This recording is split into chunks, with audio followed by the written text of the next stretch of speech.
Welcome back to Teaching Physical World. This is Professor Campo, and we are going to start on Chapter 3.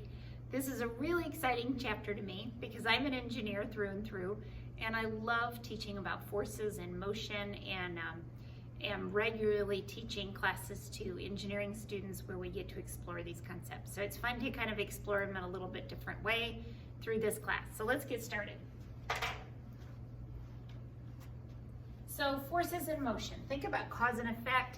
Anything that, anything we push on or blow on or pull on, suck liquid up a straw, put a magnet on something metal, there's some sort of force, something happening there. We talked about motion, but not its cause. In Chapter 2, we'll look at force in motion. We'll look at Newton's 3 laws. His law of universal gravitation, and then buoyancy and momentum. All these are connected. So Sir Isaac Newton was somebody that we owe a lot of credit to. He was born in the late in the mid 1600s and passed away in the early 1700s. And his book, Mathematical Principles of Natural Philosophy, is still considered one of the most important publications. I'm fascinated by the history of math and science, and also how that history is interwoven with the church, and how science sometimes was dictated by the church and then was separated. And I think maybe today we think it's totally separate from God and the church, and the truth is it is very intertwined. But there is a balance between what the church dictates and what science dictates. So what is force? And I would say the number one thing I have struggled with sometimes when I listen to particularly elementary teachers teaching about force is a lack of just understanding about what it is. Now, force is a vector quantity, and we talked about in Chapter 2 the difference between vectors and scalars. Scalars are just a magnitude and number. A vector has a direction and a magnitude. So did I go north? Did I go south? Did I go northeast? Am I 30 degrees from north? Am I 10 degrees from north? That's significant, right? So a force is capable of changing an object's velocity and thereby producing acceleration, all right? So acceleration, we learned in Chapter 2, is a change in velocity.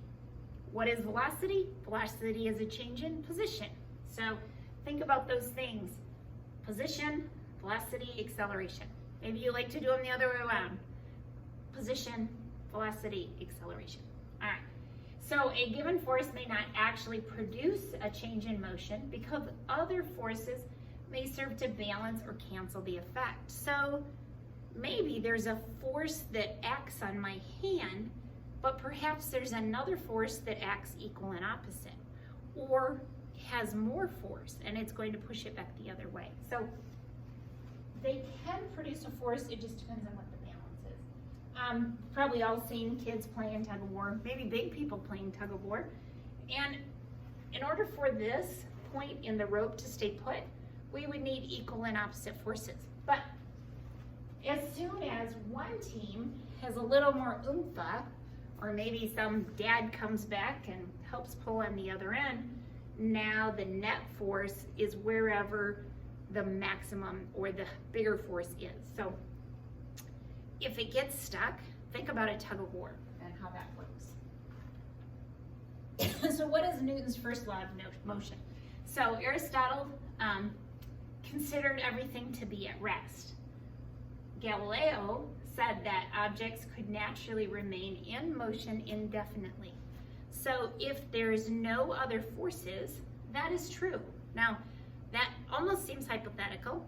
In space, it's pretty close to being true, that if we could launch something off into space and it never hit an asteroid or a planet or a star or anything, then it could just continue on into space. Now, there's a little bit of space dust, eventually some friction would slow that down.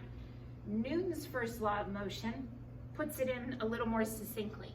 An object at rest will remain at rest or in uniform motion in a straight line, that's important, unless acted on by an external unbalanced force. Okay, so it either stays put or it's going along, got the cruise control set, heading straight, and until some other unbalanced external force. So, you know, if you had a nice straight road and you could just drive down that road until something, either you make a change in the steering wheel or something would maybe hit you from the side. Maybe you're not paying attention and it knocks you off course, okay? Think about a marble that's rolling. If it has nothing, so it's a perfectly flat surface, until it hits something. Maybe there's a little rock. Maybe there's somebody, you know, some little kid wants to kick it off course, or my dog or whatever, kicks it off course. That's an external unbalanced force. So at rest or uniform motion. So I think sometimes we think of it just at rest. We think about that part of the statement, but the uniform motion in a straight line is just as important and just as much a part of it. Balanced forces have equal magnitude and opposite direction. So a fascination to me is the fact that if I push on this board with 10 newtons of force, that board pushes back with 10 newtons of force. It's hard to imagine some sort of inanimate object like a whiteboard pushing back on me. But the truth is, they do push back. We have some sort of external force is applied to the entire object or system. So when we think of an object, maybe I have this beautiful physical science book. This is an object, but I could also think of a system of objects. Maybe I think of the pages as a part of the system, individual objects in this system. Okay, so sometimes we think of a collection of molecules of gas as being a system, but so it could be an object or it could be a collection of objects that stay together in one system. So inertia, what is inertia? It's the natural tendency of an object to remain in a state of rest or in uniform motion in a straight line. That's the, whatever direction it's heading, whatever's happening, that's inertia, okay? That's the concept. Objects like to stay in their state of motion and resist change. Wow, is that, we all kind of reflect that, right? We kind of like what we like, and you know, if I'm sitting in my recliner grading papers, man, I hate to get up and go let the dog out or whatever, but, so you can think of it, now you have a good word for that, inertia. Newton took it one step further, and he said the greater the mass of an object, the greater its inertia. The smaller the mass of an object, the less its inertia. And let's see this next slide. And this picture kind of paints an idea of what this means. So if we had a big guy on this swing, maybe Grandpa and my little girl are, well, I don't have a little girl, but I have little boys, but let's say I borrowed a little girl for the day.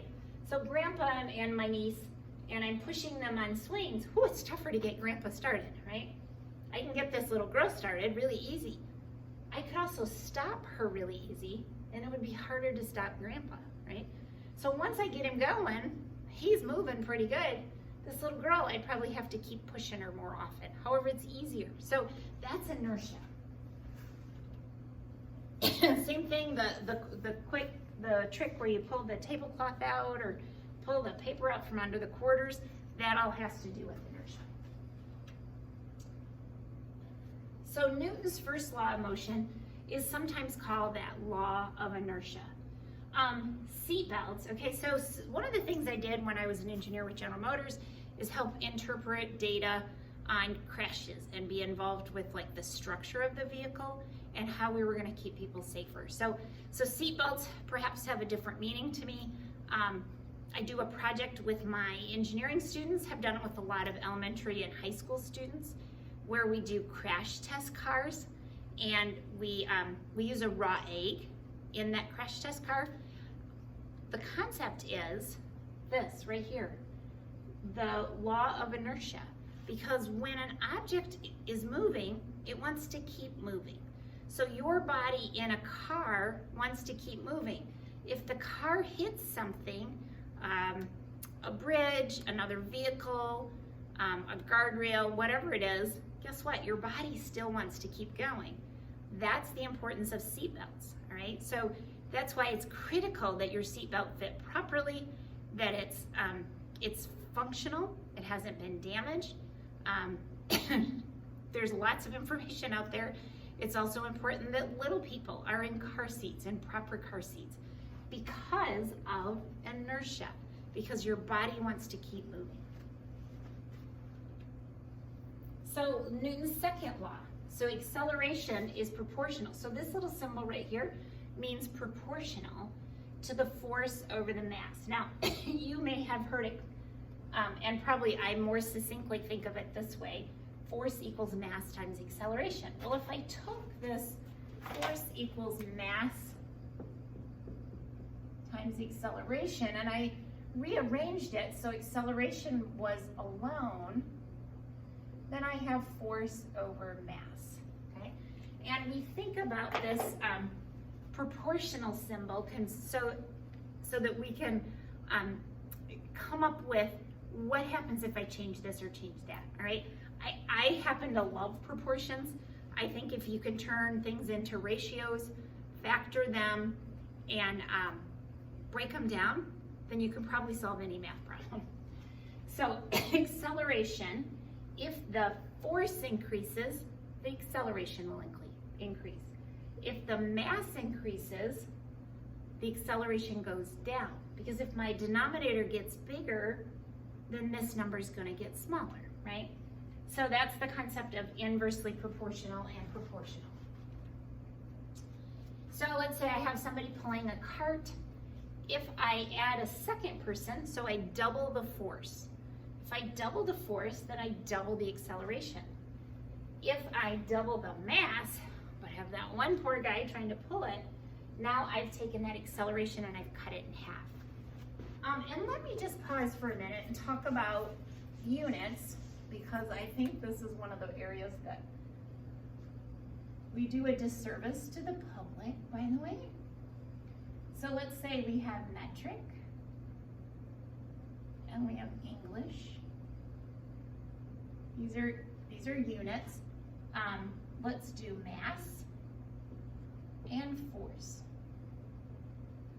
So in metric, now I already used the term Newton, so in metric we use a Newton, and we use a capital N to indicate that. In English, a force is pounds. Isn't that interesting? In metric, mass is kilograms.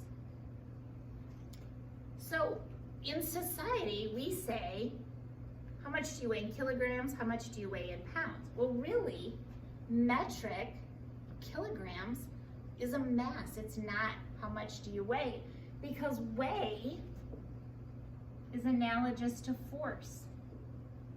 How much you weigh, because that has to do with how gravity is pulling on you. I'm gonna scoot my camera over. Oh, I guess you can see fine. This weight has to do with how much gravity pulls on you. So if I'm on the moon, I weigh differently than I do on the earth. So here's the funny thing. In English, we do have a unit for mass, and I don't know that I found any students that know this without me telling them, and it's a slug. All right, and it's actually a very funny unit. You may or may not remember that in order to get mass, or to take mass and to turn it into a force, right? Mass times acceleration, right? Let me flip back a slide. Oh, there we are. A force, so my force has to be mass times acceleration. So mass times acceleration. So in order to take kilograms and turn it into newtons, I multiply it times acceleration, which happens to be 9.81 meters per second squared, okay? So the force, which is a Newton happens to be equal to kilograms times 9.8 meters per second squared. Well, pounds is just pounds. So in order to go from pounds to slug, I have to divide by gravity. So I take pounds and I divided it by 32.2 feet per second squared. So a slug is 1 pound divided by 32.2 feet per second squared. So interesting unit, kind of an interesting, one of those curious things in life, by the way. There's some units for you. Force is mass times acceleration. And the most important thing is to not confuse mass and force, okay? And you go to the doctor's office and you step on the scale and they weigh you in kilograms. And I've had them tell me, we do this because it's more accurate. And then they say, oh, do you want me to push the button so you can see what that is in pounds? No, I don't actually want to know what I weigh in pounds. But they push the button and they translate it into pounds. Well, what does that scale actually do? It actually has to convert from weight, from mass in kilograms to pounds in force. It actually has to do a conversion that's more complicated than just units. So what is my net force, total mass? So if I have 2 blocks, they're both 1 kilogram, and I'm pulling on one with 5 newtons. Now you see there's a negative sign. That has to do with the direction. So most of the time we assume to the right is positive and to the left is negative. Up is positive, down is negative. That would be a normal situation. If you were in XYZ, I always think of the corner of the room. Here, let me turn towards the corner here for a second so you can see where I'm at. So I always use a corner when I talk about it in class. And for most textbooks, some change, but most textbooks, this is X, this is Y, and that's Z. And those are all positive directions. So out to my left, if I'm standing against the wall, is positive X, up is positive Y, that direction would be positive Z. So just to give you an idea of how XYZ fits together, that's where that is. So they asked the question, oh, I don't think I finished, sorry. I get too excited about X, Y, and Z. And this one is being pulled on by 8 newtons. So the question is, what is the acceleration of the system? Well, I have 5 this way and 8 that way. My net acceleration is that difference. So it's 3 newtons in this direction, and I have, so if I have mass times force equals mass times acceleration in one direction, force times acceleration in the other, let's see what happens.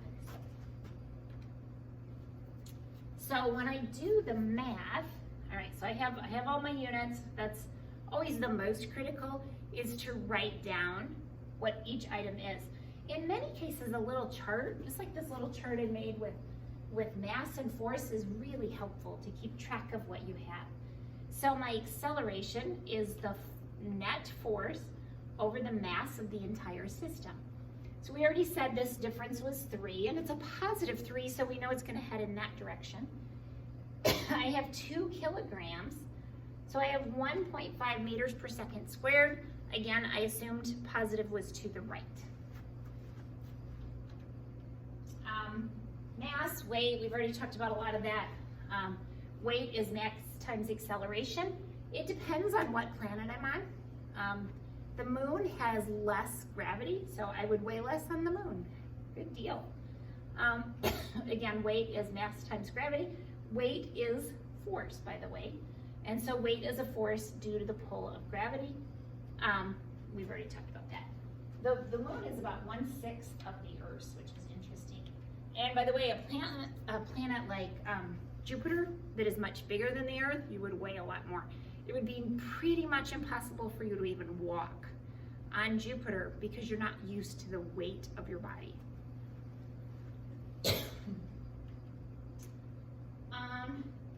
I'll just kind of just highlight this a little bit. We already talked about here, we have our mass times gravity. That is my weight. I could solve for mass if I was given gravity. that is actually something we do in an engineering class all the time. We actually have to do that all the time. All right, I'm gonna pause there and come back in the next video.